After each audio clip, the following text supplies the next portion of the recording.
Hello and welcome back to Dark Diode, here with another episode of Doki Doki Literature Club, and this is going to be the first episode of the True Run series, so let's get right into it.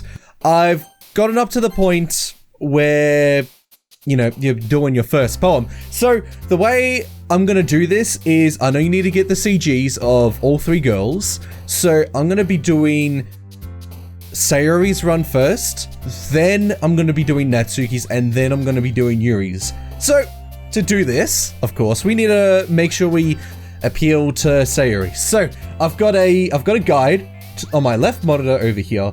So, let's try and appeal to Sayori. Now, what do we have here? Oh, Jesus Christ. I think, yeah, now that I swear I remember reading up something about this, that the sunshine that Sayori's mentioning here is actually Steve. Because she says here, if it wasn't for you, I could sleep forever. And what does she do at the end? She kills herself because of her depression. So, I think this I want breakfast part at the end is supposed to make it seem lighthearted, when in reality it's actually a hell of a lot darker than that. This is what I mean by, I reckon I missed out on so much foreshadowing because I didn't know what was going to happen. So how could I have possibly picked up on the foreshadowing if I didn't know what was being foreshadowed in the first place? Alright, let's read Natsuki's. Huh? Well, it's about what I expected from someone like you. That's a little blunt. What the hell do you mean by that? Well, excuse me. It's not like I said it was bad. It just didn't evoke any emotions. So, basically it's not cute enough for your tastes? Do you want to get bitch slapped, you bitch? I'll pass. Well, anyway, I guess I need to show you mine. Not that you'll like it. Let's speak to Monika. Yuri. Yuri stares at the poem. A minute passes, more than enough time for her to finish reading. Sorry. I forgot to start speaking. It's fine, don't force yourself. I'm not. I just need to put my thoughts into words. Hold on. Okay. This is your first time writing a poem, right? Yeah? Why do you ask? I'm just making sure. I guess that it might be after reading it through it. Oh, read it through it. God, the words on the screen, I just need to read them. Why is it so hard for me? Ah, so it's that bad, huh? No. Did I just raise my voice? I'm so sorry. Yuri buries her face in her hands. I couldn't help but notice that it's been several minutes and we really haven't gotten anywhere. It might take Yuri a while to get used to new people. It's fine, I really didn't notice. What were you saying? Right, it's just that there are specific writing habits that are usually typical of new writers. And having been through that myself, I kind of learned to pick up on them. I think the most noticeable thing I recognize in new writers is that they try to make their style very deliberate. In other words, they tend to pick a writing style separate from the topic matter, and they form fit the two together. The end result is that both the style and the expressiveness are weakened. Once Yuri finds a train of thought, it's as if her demeanor totally changes. Her stammering is completely gone, she sounds like an expert. Of course, that's not something you can be blamed for. There are so many different skills and techniques that go into writing even a simple poem. Not just finding them and building them, but getting them to work together is probably the most challenging part. It might take you some time, but it all comes with practice and learning by example and trying new things. I also hope that everyone else in the club gives you valuable feedback. Natsuki can be a little bit biased though. Biased? What do you mean by that? I totally agree with you, but what do you mean by that? Well, never mind. I shouldn't be talking about people like that. Sorry. It's fine. I'm not sure if Yuri's apologizing to herself, to me, or to Natsuki. Do you mind if I read your poem now? Please do. I'd love to share my thought process behind it. Yuri smiles dreamily as if that's a rare opportunity for her, which itself is kind of funny. After all, isn't this supposed to be a literature club? Oh my god, I get it now. Oh, I understand this now. Oh, last time I read this in the main playthrough, I was like, what? Who is he? What do you mean? What kind of hole were you looking at? But it makes so much sense now. Apparently like a whole of infinite choices refers to, you know, the real world. And where Monika says that I wasn't looking in, I was looking out, she's literally saying that she's looking out from a video game. And he on the other side was looking in, which is talking about me. She's talking about the player right now, which could also be you if, you know, you play this game. And I mean, he, what if it's a she that's playing right now? But I guess it doesn't matter. Help me, Sayori! Natsuki. Natsuki glares at me, drying up any words I had in my mouth. So instead I turn to Yuri. Yuri. But Yuri's expression is so defenseless that I can't bring myself to say anything to her. Sayori! Huh? Yeah. Everyone's fighting is making Sayori uncomfortable. How can the two of you keep fighting when you know you're making your friend feel like this? Steve. Well, that's her problem. This isn't about her. I agree. It's unfair for others to interject their own feelings into our conflict. Yeah, unless Sayori wants to tell Yuri what a stuck-up bitch she's been. She would never. It's your immaturity that made her upset in the first place. Excuse me? Are you listening to yourself? This is exactly why nobody likes— Stop! Natsuki, Yuri, you guys are my friends. I just want everyone to get along and be happy. My friends are wonderful people, and I love them because of their differences. Natsuki's poems, they're amazing because they give you so many feelings with just a few words, and Yuri's poems are amazing because they paint beautiful pictures in your head. Everyone's so talented. So why are we fighting? Because! Well... Also, Natsuki's cute and there's nothing wrong with that. And Yuri's boobs are the same as they always were. Big and beautiful. Sayori stands triumphantly. Monika stands behind her with a bewildered expression. I'll make some tea. Yuri rushes off. Natsuki sits down with a blank expression on her face, staring at nothing. So this is why Sayori is vice president. I whisper to Monika. She nods in return. To be honest, I might come off as a good leader and I can organize things, but I'm not very good with people. I couldn't even bring myself to interject. As president, that's kind of embarrassing to me. Haha. Nah, it's not like I can blame you. I wasn't able to say anything either. Well, I guess that just means Sayori's amazing in her own ways, isn't she? You could say that. She might be an airhead, but sometimes it's weirdly suspicious that she knows exactly what she's doing. Ah, see. Take good care of her, okay? I'd hate to see her get herself hurt. Ooh, that foreshadowing. That makes two of us. You can count on me. Monika smiles sweetly at me, causing my stomach to knot. Such a genuine person really does make a good president, regardless of what she says. If only I could get the chance to talk to her a little more. Is also foreshadowing? I guess. I mean, anti-foreshadowing because we can't talk to Monika. Okay, here's something interesting. I didn't pay any attention to this back in the original playthrough, but if you remember correctly, there was a file that appeared. I think it was something like It was one of those text files, and it said something about having a little devil inside all of us. And here it is. I guess there's a little devil inside all of us, isn't there? Oh, what does this mean? What does it mean? Okay, here's a new scene, so let's see what's gonna happen. Steve! Sayori suddenly comes up to me. I'm gonna go get some supplies from another classroom. Wanna come with? Supplies? Whatever for? This is a literature club, not a drawing club. Well, you know how the festival is coming up. Me and Monika were gonna make some posters and stuff, so I need to go find some crayons and markers and glue sticks. Ah, okay, I see. Sure, I'll go with you. Yay! Okay, Monika, we'll be back soon. Ah, you're going with Steve to get the supplies. There's no need to trouble yourself. I'll be happy to go with him. Oh, but I wanted to go. It's so much fun exploring empty classrooms and stuff. Heh, okay. It was just a suggestion. See if you can find poster paper too, okay? Okay. Ready, Steve? Yep, let's go. Sayori and I exit the club room. I follow behind as Sayori hums and skips down the hallway. It wasn't down, it was around. Honestly, it feels like I'm taking a kid to the mall or something. Sayori finds pleasure in the simplest things sometimes. Hey, Sayori, what exactly are we doing for the festival anyway? I'm not sure how you would make an event out of literature. Heh, me and Monika have it all planned out, don't you worry. Is that so? Yep. We're gonna do a poetry performance. A performance? Of what kind? Well, everyone is gonna take turns on stage and recite their favorite poems. Ah, that sounds kinda dull? Steve, you're not thinking about it the right way at all. It's not just about reading poems, it's about performing them.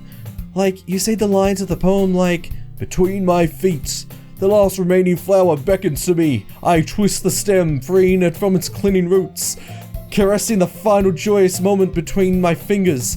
But to what ends have I summoned this joy? For now, when I look in every direction, the once prosperous field before me is but a barren wasteland." That's how I'd imagine Sayori putting on, you know, like a deep voice. Like that. Oh my god, why? Why did I have to do that accent? Oh my god.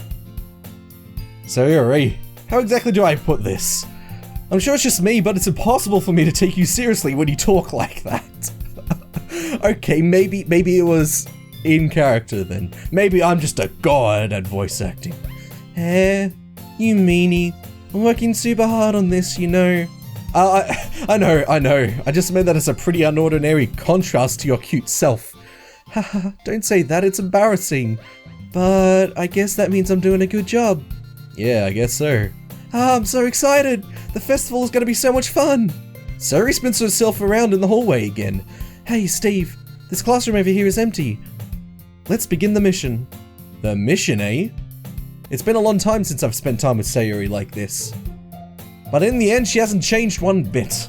Apologies for wiping the forebrow, but it's so hot in here right now, and I've got an air conditioner to my right over here, but I can't turn it on, otherwise it's gonna, you know, it's gonna be picked up by the microphone, so it's okay, fellow viewers, I will suffer for the cause of the Doki Doki Literature Club, for the cause of the YouTubes. She's nothing but a bowl of sunshine, drawing happy vibes from the world around her.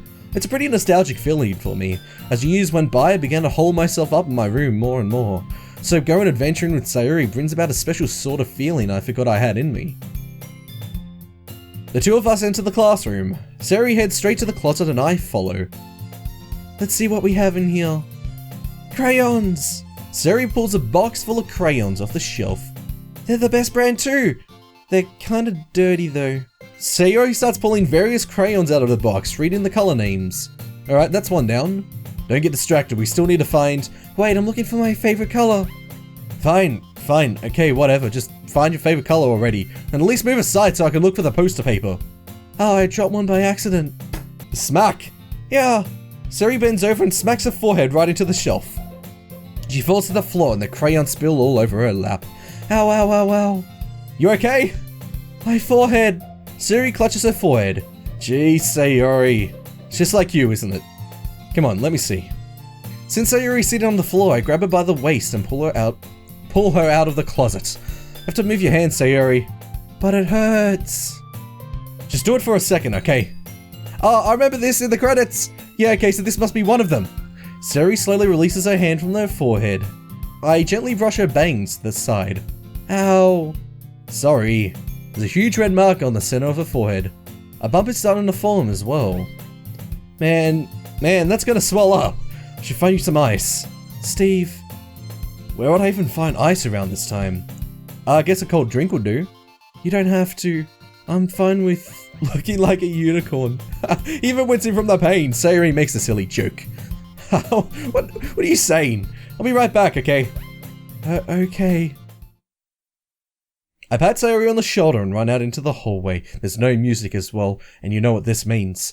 I locate the nearest vending machine. What should I get? It doesn't really matter since it'll be used as an ice pack rather than to drink, but I know Sayori likes apple juice, so I purchased that one. In just a moment, I'm already returning to the classroom where I left Sayori. Oh, there she is. She has one palm on her forehead and is using the other hand to clumsily scoop crayons back into the box. At least they were already in the wrong spots before I spilled them. Sayori, here you go. Hand Sayori the bottle of apple juice. It's nice and cold. Sayori opens a cap and starts drinking from it.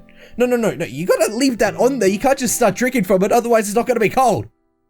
Sayori, what are you doing? It's for your forehead. I was about to say baka. I think I've been watching too much anime. It's for your forehead, idiot. Sorry, I forgot. Hahaha. How hard did you hit your head exactly? Sayori places the bottle against the bump on her head. It stings. Just bear with it, it'll feel better soon. Looks like he cleaned up most of the crayons, so that's good. Hey Steve, this kind of reminds you of growing up, doesn't it? What do you mean? You know how we used to play outside all the time? I would always try to keep up with you. You were kind of oblivious in some ways, like I usually fell behind or had trouble climbing on the things you did. But sometimes when I tried to do things I couldn't, I would get myself hurt.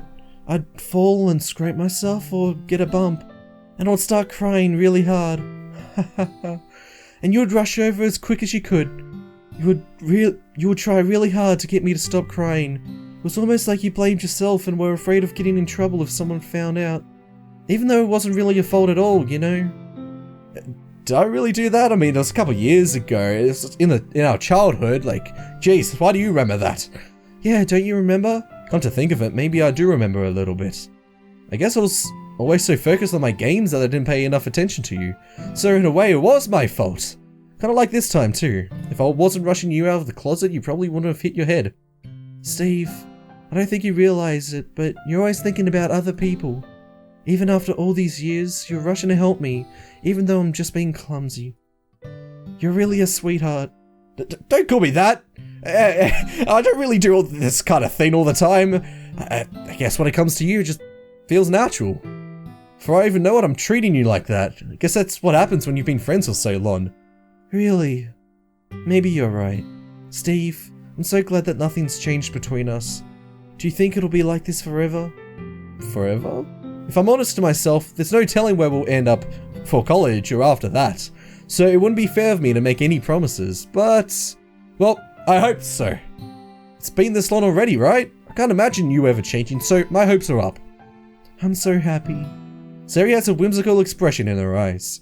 We remain silent for a moment.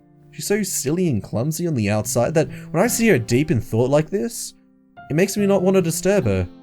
I guess we should go back. I don't want to worry Monika, you know. Good luck with that. She's gonna see your forehead either way. Not if I hide it under my bangs. Sayori hops to her feet. Ah! She clutches her forehead again. Don't stand up so fast enough to hurt yourself, you idiot. Well, I guess it's too late now. You gotta suffer the pain. Gotta deal with it. Anyway, let's go. Back to Monika. I follow Sayori out of the classroom. Sayori plays with her bangs to try and hide the bump, but without much success. In a moment, we make it back to the club room. Ah, you're back. Good timing. I was just about ready to start sharing our poems. Sayori, your forehead. She's fine, don't worry about. I was playing with the crayons and smacked my forehead into the shelf. Well, anyway, were you able to find everything we needed? Uh-huh, I have it right. Sayori frantically glances around herself. I forgot all the stuff! Calm down, Sayori. I have it all right here. I found the poster paper too. Ha ha ha. Sounds like you ended up doing all the work, Steve. Well, Sayori, I failed to come up with an excuse for Sayori. I made it an adventure. Yeah, that. Haha, okay. In any case, good work. I'll start working on the posters tonight. Me too. Okay, everyone, are you ready to share your poems? Guess I should go grab mine then. After making sure the crayon box is closed tightly, I return to my seat. Okay, so because we've written to Sayori twice now, she's gonna say different stuff. So let's see what she has to say. I really love your poems. I can't believe you've been hiding these from me. Yeah, I'm not hiding anything. This was written like last night. But your poems are so good. Yesterday's and this one too. You can't tell me you haven't done this before. I mean, you're really the only one who feels that way, so... no way. Not even Natsuki? Well, I guess Natsuki's the least likely to admit how much she likes something, but I don't think it's that. What do you mean? Well, I guess I'll be honest about it. It's a lot easier to write poems when I'm thinking about you.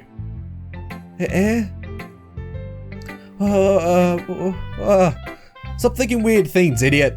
I just mean that you're a really... expressive person, I guess. How am I supposed to write poems about my own stupid life? But you somehow make everything in your life an adventure, even the little things. Like cooking. Let's not talk about that. So yeah, I guess what I'm saying is that I can feel more feelings through you than I can through myself. We have that kind of weird connection. It's your fault for getting in my business all the time. I don't know if I understand. You never understand why I try to explain things to you, do you, Sayori? I pat Sayori's head. Haha, hey, I'm not a kid, you know. Are you sure about that? Maybe. Sayori starts feeling with her pencil between her hands. Hey, Steve, will you give me a poem? I kinda wanna keep it. Huh? Why? Because, well, it's the first time you've written something for me. Sayori, you completely misunderstood. I didn't write this for you. I just kind of wrote it because it was easier for me to write. Are you even listening anymore? Whatever. It doesn't matter to me. I'll give it to you when we get home. Really? Snap? Ha! I broke my pencil. Sayori hastily bends down to pick up the piece she dropped, but in being inattentive of her surroundings, she bumps right into me. Sorry. It's fine, don't worry about it. I'll get it for you. I bend down and pick up the broken pencil. Sayori clutches the desk beside her to support herself, knees shaking. I'm a little clumsy today. Haha. Let's sit down, Sayori. Yeah. I grab Sayori's arms and help her sit at the desk. Anyway, I still haven't read your poem. Oh? Sorry, I forgot about that, but it's not as good as yours. Jeez, don't worry. I'm sure I'll like it. Okay, so I remember this one, right? At first, I'm like, what? But, okay, so the thing with this poem is that it's all about Sayori's depression and how she wants to give her happiness to others because that's how she feels she's useful. If you take a look, it's I'd pop off my scalp like the lid of a cookie jar. It's a secret place where I keep all of my dreams, little balls of sunshine, all rubbing together like a bundle of kittens. Like these are her happy thoughts, and she's taking them out and she's presenting them to others. And if you go down here, it's all about how there's only so much happiness she can give, right? And so if you look down here, she tries to give it to her friends, but they're not accepting it. You'll see here, right? I frantically pull them from the shelf, one after the other, holding them out to each and every friend. This is what I was talking about, right? Sayori is taking her happy thoughts and attempting to give it to her friends, but every time she lets one go, it shatters against a tile between her feet, which is talking about how she can't get that happiness back. And she feels like there is no more happiness for her. Her entire happiness and her entire being is just making sure that others around her are happy. But when that's not happening, there's nothing left, right? So yeah, that's an interesting poem. Okay, so this is another new response from Natsuki. So let's go ahead and read it. Well, it's not really any worse than your last one, but I can't really say it's any better either. Phew. Huh? Phew, what? Well, anything that isn't a train wreck, I'll take as a win. And I get the feeling you're probably the most critical. Hey, what makes you so... Wait, maybe that was a compliment?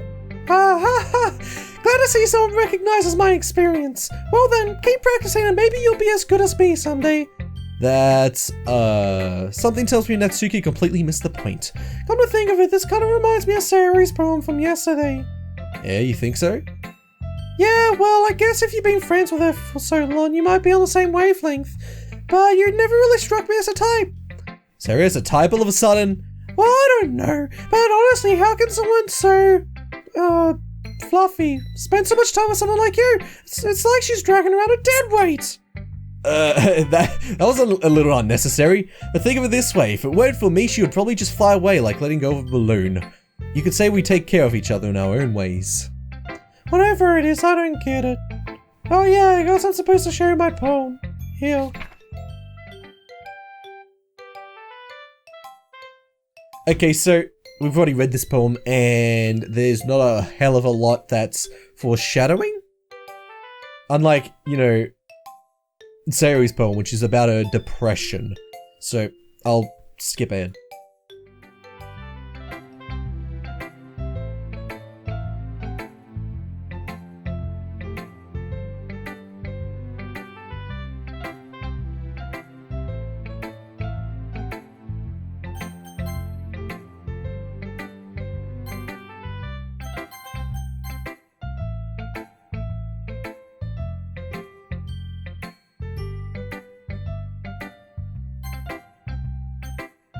We've got new dialogue from Yuri as well, so let's take a look. Let's see what you've written for today. Well done, Steve. Your skills are already improving. Really? Thanks, Yuri. Coming from you, that means a lot. It's nothing. I'm just happy to help inspire fellow writers. I know you're new to this, so don't worry so much if it feels like you can't get your poem to feel perfect. You don't need to be afraid to be a little more daring. Metaphors can go a long way. Don't feel like you need to work your brain like turning a bunch of gears. Try letting your mind wander through your feelings and write down the things you see and hear. That's one way to truly enable your reader to see into your mind. It's a very intimate exercise. I see? That's a certainly interesting technique. Thanks for sharing. I have, well, an example of that if you'd like to read it.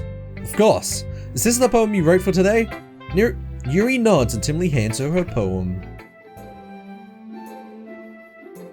Okay, so this is another one that I suspected, like, not during the main playthrough, but when I came to, you know, edit some of the videos, I reread this, and it constantly makes references to knives and cutting, and I reckon this is all foreshadowing towards Yuri's self-harm. I reckon that's what it is. Right? Because every time I brandish my cutting knife, the raccoon shows me its excitement, a rush of blood, classic Pavlovian conditioning. I slice the bread. Like, the raccoon could be just a metaphor for something in her mind, getting excited, getting joy from seeing the rush of blood, which is classic Pavlovian conditioning. And slicing the bread is just, you know, slicing her own skin. And when she says, I feed myself again, I don't know. I don't think that that's literal. Like, I don't think she literally eats her skin, but it may be saying like she feeds her addiction of cutting herself again. Something like that. So anyway. So again, this one's foreshadowing how Monika can actually see into the real world.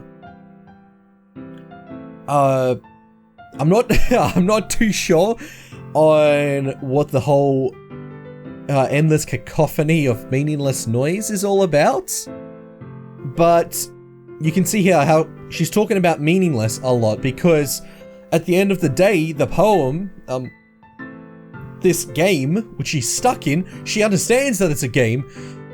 It's, you know, it's fixed. There's only so much you can do. There's only a finite amount of choices. And so she's seen the outside world, and there's so much more that is, you know, compared to what she can do. She can only do so much. At least that's what I'm taking away from it. So yeah. Alright, we've got some new stuff from Monika. Steve, have you thought about what you want to submit to perform at the festival? Well, being in this club is one thing, but performing in front of a bunch of people? I'll have to give it some more thought. Okay, no pressure.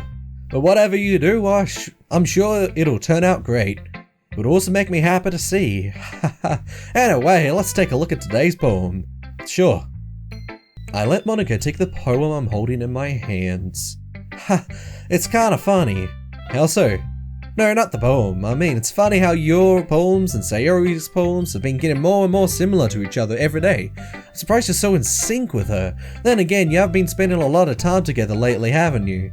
I guess you could say that. Although we kind of grew up as best friends. I haven't been seeing her as much of her this past year, but since I joined this club, we've been spending a lot of time together again. I see. That reminds me about how Sayori's been a little bit off today. Yeah, did she tell you something? Well, Steve, you haven't been flirting with her, have you? Of course not. I've been treating her like I always do. Alright, just making sure.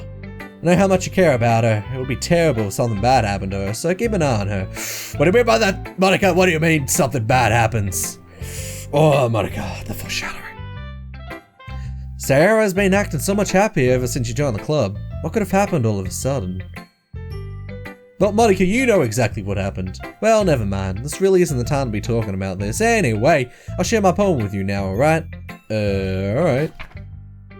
Okay, so I don't know too much about this poem, right? I'm sure that there are people who know a lot more what it's trying to symbolize, but what I do know is that, again, it's trying to show how Monika has gained understanding of the fact that she's in a game. It speaks about meaningless, like it did in the previous poem of Monika's. It's like she exists in this game, but there's no happy end with her. There's no Monika route, right? So everything's meaningless. There is no purpose, and she literally seeks the impossible because it's not coded in the game to allow her a route. So that's what I get from the poem, right? She says here, like, it's the lady who knows everything. There is no meaning, there is no purpose, and we seek only the impossible, right? This is where I'm getting my information from. You know, there is no meaning, there is no purpose, this is just a game, and there's only a finite amount of choices. There's nothing beyond this experience. I mean, there is the real world. That's not what I'm talking about though. I'm talking like, you've got the game, but there's nothing else to experience beyond what's coded into the game. From Monika's, like, consciousness. Right? And she seeks the impossible because we know that Monika wants to, like, she wants to be able to fall in love with a player. But that can never happen, again, because it's not programmed that way. So it's meaningless, it's pointless, there's no purpose. So that's what I get from the poem. In the main playthrough, I remember when we got to this point, we're like, okay, we'll go with Natsuki because we want to make those damn delicious cupcakes. But this time, we're gonna see what happens if we select Sayori. I mean, if it's gonna be anyone, then I prefer helping Sayori. I mean, we're already neighbors but Monika said that Sayori was helping her. Jeez, do you really hate us that much? No. Sarah, I didn't mean for this to be difficult. Just think of the club, okay? So, okay, you can't actually help out, Sayori. Alright, let's try asking Monika. Well, I guess I should probably be helping Monika. Yeah, you picked me. Hold on one second. Yeah. Monika, you're the one who needs the least help out of all of us. But I agree with Natsuki. Not only is your work already most suitable for one person, but you already have Sayori as well. But Steve was the one who... That doesn't matter. You were the one who scared him into picking you in the first place. You're the club president, Monika. You're supposed to make responsible decisions for the club. Monika, you shouldn't let any ulterior motives interfere with this decision. Ulterior motives? Well, what are you saying, Yuri? In fact, it sounds like you guys are the one with ulterior motives. Excuse me? Otherwise, this wouldn't have been made into such a big deal in the first place. That's completely false, Monika. Yeah, we have a lot of work to do, you know. We won't do as good of a job if you make us work alone. Maybe that's true. Think of the club, Monika. If we want our event to succeed, then we need to appropriately distribute our resources. So you're gonna do the right thing, President? Okay, I get it. Jesus. It's technically most logical for Steve to help one of you two. So, I guess that's what we'll do. Do you have a preference, Steve?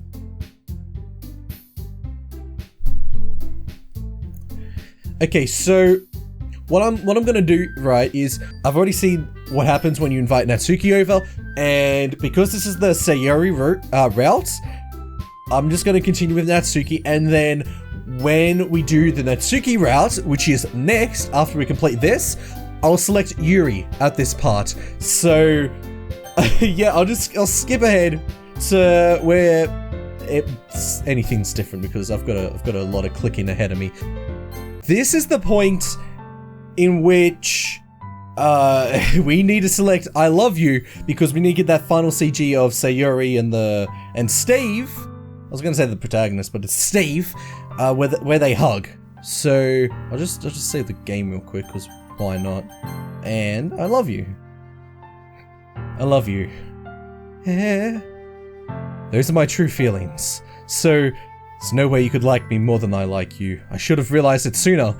Spending time with everyone at the club, making new friends, and having fun with you every day. It helped me realize that you are truly the most important person to me. That's why I'll accept any of your burdens, as long as we continue like this every day, with you by my side. Then I know we'll both be happy. Steve. There it is, there's the final CG of the Sayori route. Suddenly, Sayori wraps her arms tightly around me. Steve, is this really okay? Yeah. Hold Sayori in my arms and pull her closer. You'll never have to let go of me again. I love you, Steve. I want to be with you forever. Me too. I feel Sayori's grip around me weaken a little. What is this? Sayori? I'm supposed to be happy right now. I always thought this would be the happiest moment for me. But why? Even now? Why won't the rain clouds go away? They're not going away at all, Steve. It's okay, Sayori.